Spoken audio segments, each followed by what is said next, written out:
우리나라 사법 시스템의 아주 중요한 데이터죠. 가로 법원 판결문. 이걸 어떻게 해야 할까요? 투명한 사회를 위해서 전부 공개해야 한다. 이런 목소리가 있고요. 또 한편에서는 아니야. 개인의 삶을 지키려면 보호해야 한다. 이런 주장이 아주 팽팽하게 맞서고 있습니다. 정말 오래된 논쟁인데 그 중심엔 과연 뭐가 있을까요? 자, 오늘 우리가 함께 따라가 볼 이야기의 순서는 이렇습니다. 먼저 이 끝나지 않은 논쟁의 핵심이 뭔지 딱 짚어보고요. 판결문을 공개하라고 외치는 시민들의 목소리에 한번 귀 기울여 보겠습니다. 그리고 나서 법원은 왜 이렇게 망설일 수밖에 없는지 그 딜레마를 들여다볼 거고요. 그 다음에 이 모든 판도를 뒤흔들 엄청난 게임 체인저, 바로 AI를 만나보겠습니다. 그리고 마지막으로 기술이 열어준 이 새로운 길 위에서 우리 사법의 미래는 과연 어떤 모습이어야 할지 함께 고민해 보시죠. 이 문제가 왜 이렇게 풀기 어렵냐면요. 바로 우리 헌법이 지키려는 아주 중요한 두 가지 가치가 정면으로 꽝 하고 부딪히기 때문입니다. 바로 투명성을 위한 알 권리와 개인의 존엄성을 지키는 정보 보호의 문제인 거죠. 한쪽에서는 이런 목소리가 나옵니다. 사법부를 제대로 감시하고 국민들이 믿을 수 있게 하려면 판결문 같은 공공정보는 누구나 볼 수 있어야 한다. 그런데 다른 한쪽에선 이렇게 맞서는 거죠. 판결문에는 한 사람 한 사람의 삶, 아주 민감한 정보가 다 들어있는데 이걸 보호하는 게 먼저 아니냐. 바로 이 팽팽한 긴장감이 판결문 공개 논란의 한가운데에 있습니다. 계속 기다리기만 할 수는 없었겠죠. 그래서 마침내 시민들이 직접 목소리를 내기 시작했습니다. 판결문을 좀 더 쉽게 볼 수 있게 해달라면서 헌법재판소의 문을 두드린 겁니다. 청구인의 말을 들어보면요. 이게 그냥 한번 해보자가 아니었던 거죠. 오랜 시간 동안 계속 문제 제기를 했는데도 바뀌는 게 없으니까. 정말 다른 방법이 없어서 마지막 수단으로 선택한 절박한 외침이었던 셈입니다. 아니 도대체 뭐가 그렇게 문제였을까요? 시민들이 마주한 벽들을 보면 정말 답답합니다. 법원 도서관에 있는 특별 열람실은 소수의 전문가만 들어갈 수 있고요.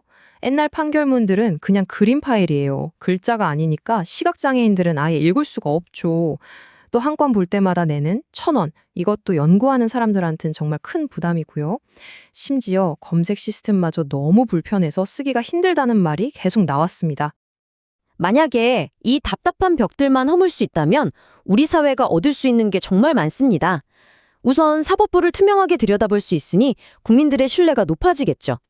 그리고 판결문 데이터는 법률과 기술을 합친 새로운 산업, 리걸테크를 키우는 아주 중요한 자원이 될 겁니다. 무엇보다 중요한 건 누구나 차별 없이 법률 정보에 다가갈 수 있는 그런 정의로운 사회의 기본이 만들어지는 거죠. 물론 법원도 할 말은 있습니다. 그냥 무작정 안 돼라고 하는 게 아니에요.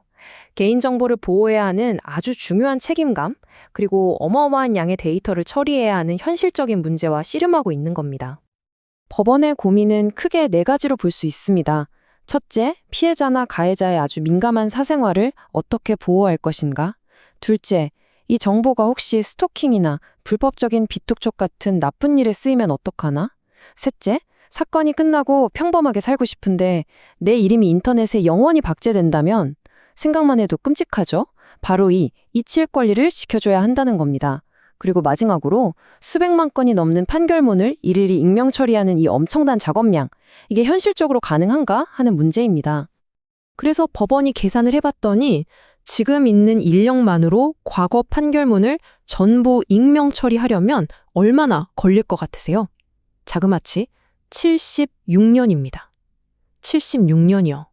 와, 이건 뭐 사실상 이번 생에는 불가능하다. 이런 얘기나 다름없죠. 돈 문제도 만만치 않습니다.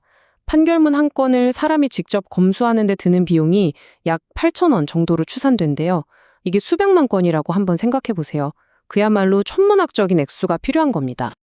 76년이라는 시간, 천문학적인 비용, 이 거대한 벽 앞에서 논의가 그냥 막혀버리는 것 같았습니다.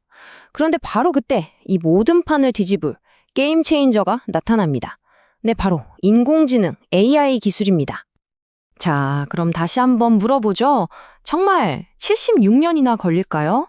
놀랍게도 기술의 대답은 아니오였습니다.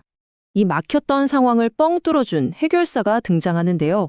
바로 서울대학교 이재진 교수가 개발한 AI 모델입니다. 이 모델은 판결문 속에 숨어 있는 개인정보를 아주 빠르고 정확하게 찾아내서 익명으로 바꾸는 작업에 특화되어 있습니다. 이 AI가 어떻게 이러냐고요? 방법이 아주 기발합니다. 첫 번째로 이미 공개된 익명 판결문에 가상의 개인정보를 다시 입혀서 AI 학습용 데이터를 잔뜩 만들어요. 그 다음 이걸로 똑똑해진 AI가 원본 판결문에서 개인정보를 순식간에 착착 찾아냅니다. 마지막으로 사람은 AI가 잘 했는지 최종 검토만 살짝 해주면 끝! 덕분에 사람이 해야 할 일이 엄청나게 줄어드는 거죠. 그 결과가 어느 정도냐면요. 정말 입이 떡 벌어질 정도입니다. 예전에 사람이 100시간 걸려서 하던 일을 AI의 도움을 받으니까 단 1시간 만에 끝내버리는 거예요. 100분의 1로 줄어든 거죠. 이건 그냥 좀 빨라진 수준이 아니라 완전히 차원이 다른 얘기입니다. 결국 이 AI 기술 때문에 논쟁의 판이 완전히 바뀌어버린 겁니다. 그동안 법원이 현실적으로 불가능하다고 했던 가장 큰 기술적인 벽이 사실상 무너진 거죠. 이제 질문은 이거 할 수 있을까가 아니라 이렇게 좋은 기술이 있는데 왜 안 하는 거지? 가 된 겁니다. 자, 기술이라는 가장 높은 산을 넘었습니다.